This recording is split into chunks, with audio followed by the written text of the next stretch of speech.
बिस्मिल्लाहिर्रहमानिर्रहीम।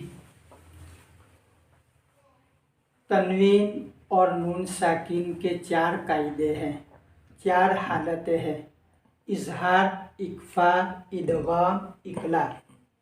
ये चारों कवाइद मौकूफ़ हैं तन्वीन और नून साकिन के तारुफ के ऊपर। इसलिए बतौर तमहीद ज़ोरदार अच्छी तरह सबसे पहले बच्चों को तन्वीन और नून साकिन का तारुफ करा दें। इसके बाद ही इजहार का सबक पढ़ाए। मौलाना इस्माइल साहब फरमाते हैं कि बतौर तमहीद चार बातें बच्चों को समझाए। देखो ये स्क्रीन के ऊपर लिखी हुई है। पहली बात कि चलो बच्चों, तन्वीन किसे कहते हैं? बच्चे को मालूम है, पिछले साल में पढ़ चुके हैं, इसलिए आपको जवाब देंगे कि तन्वीन और दो ज़बर, दो ज़ेर, दो पेश को तन्वीन कहते हैं। नून साकिन किसे कहते हैं? जज्म वाले नून को नून साकिन कहते हैं। अब चार बातें समझाए कि तन्वीन और नून साकिन की आवाज़ यकसा होती है, दोनों की आवाज़ नाक में जाती है। नाक में आवाज़ ले जाने को गुन्ना कहते हैं और गुन्ने की मिकदार एक अलिफ के बराबर है। चलो पढ़ो। बन बन बन बन 10 मर्तबा पढ़ो। बन बन। देखो दोनों की आवाज़ कैसी लगती है?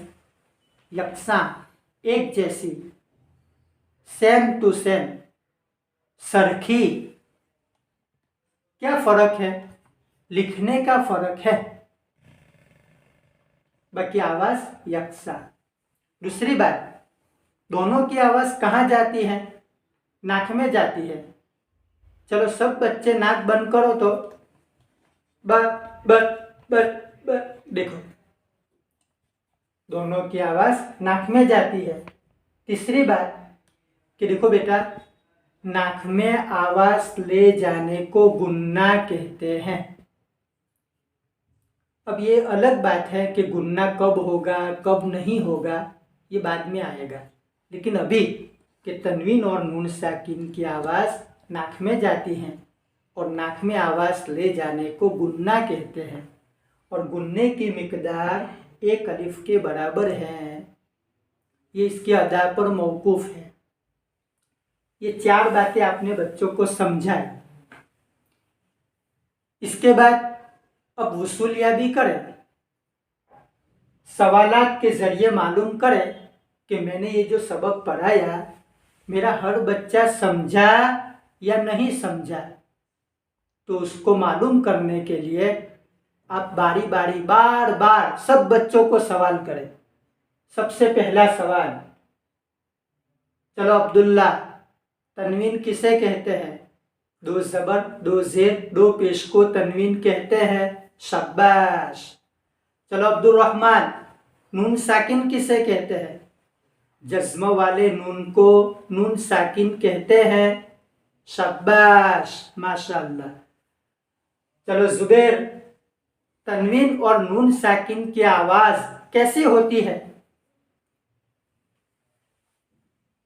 यकसा होती है, एक जैसी होती है। माशाअल्लाह, शाबाश। चलो इस्माइल, तन्वीन और नून साकिन की आवाज़ कहाँ जाती है? नाक में जाती है कि कान में जाती है? ना उस्ताद जी, नाक में जाती है। माशाअल्लाह। अच्छा चलो जैद, नाक में आवाज़ ले जाने को क्या कहते हैं? गुन्ना कहते हैं। शाबाश। चलो खालिद, गुन्ने की मिकदार, गुन्ने को कितना खींचेंगे? एक अलिफ के बराबर। माशाअल्लाह।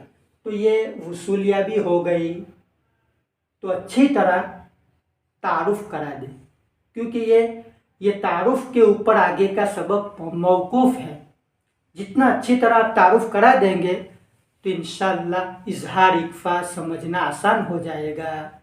इसलिए भाई ख्याल करें, जो लोग हिस्सा सानी, हिस्सा दोम पढ़ाते हैं, ये तख्ती नंबर 8 पढ़ाते हैं, तो इनको चाहिए कि अच्छी तरह तारुफ करा दें, फिर इसके बाद आगे का सबक पढ़ाएं।